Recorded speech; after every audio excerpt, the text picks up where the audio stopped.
पश्चात यहाँ पर छायाचित्र के रूप में इसका हम सब लोगों ने, जब से हमारा देश स्वतंत्र हुआ है उसके बाद से हर 5 वर्ष में एक पंचवर्षीय योजना बनती है, और वो पंचवर्षीय योजना में जो आधारभूत संरचना है उन सब के डेवलपमेंट के लिए, उनके विकास के लिए योजना शासन के द्वारा बनाई जाती है और वो क्रियान्वित भी किया जाता है।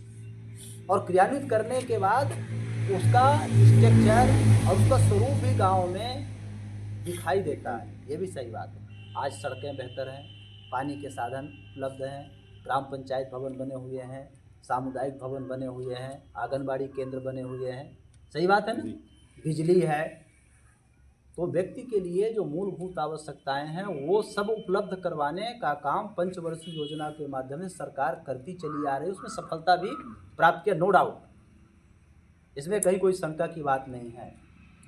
लेकिन नैतिक और चारित्रिक जो डेवलपमेंट है वो हमें आध्यात्म से ही प्राप्त होगा। समाज में जो समरसता है, एकात्म का भाव है, वो गांव के लोगों के कार्य करने से ही प्राप्त होगा। शासन इसके लिए नहीं कर सकती। कर सकती है क्या? और उसके लिए हमको ग्राम विकास प्रस्फुटन समिति को आगे आगे काम करना पड़ेगा।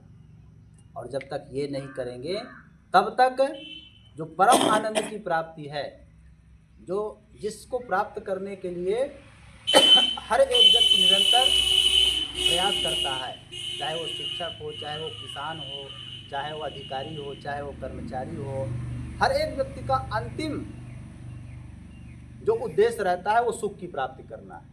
सही बात है ना? आनंद और सुख की प्राप्ति। तो सुख कहाँ से प्राप्त होता है? संतुष्ट से। और संतोष का जो भाव है वो धीरे धीरे कम हो रहा है, जबकि उसको बढ़ना चाहिए, क्योंकि हमारे संसाधन बढ़ रहे हैं, हमारी सुविधाएं बढ़ रही हैं, तो संतुष्ट के भाव भी बढ़ना चाहिए ना। लेकिन बढ़ रहे हैं क्या? बताइए सेक्रेटरी साहब, बढ़ रहे हैं क्या? जी। कहाँ बढ़ रहे हैं? आपके पास में एक गाड़ी है तो आप संतुष्ट हैं क्या? नहीं है। एक घर बना हुआ है 10 कमरे का, उससे क्या आप संतुष्ट हैं? नहीं है। आपके अंदर जैसे ही 10 कमरे का घर बन के तैयार हुआ है, आपने तुरंत अपने मन में एक प्लान कर लिया है कि अब 5 कमरे का घर सीधी में भी बनाऊंगा। संतुष्ट होते तो आप ये बात सोचते ही नहीं। जैसे मैंने भोजन किया, दाल चावल रोटी सब्जी भर पेट खा लिया तो मैं संतुष्ट हो गया। अब मैं अभी 2 घंटे तक बिल्कुल इसके बारे में सोचूंगा नहीं, और आप भी नहीं सोचेंगे, आप भी नहीं सोचेंगे। कोई सोचेगा क्या कि मुझे फिर से मिल जाए इतना ही भोजन? नहीं सोचेगा। तो संतुष्ट हूँ मैं।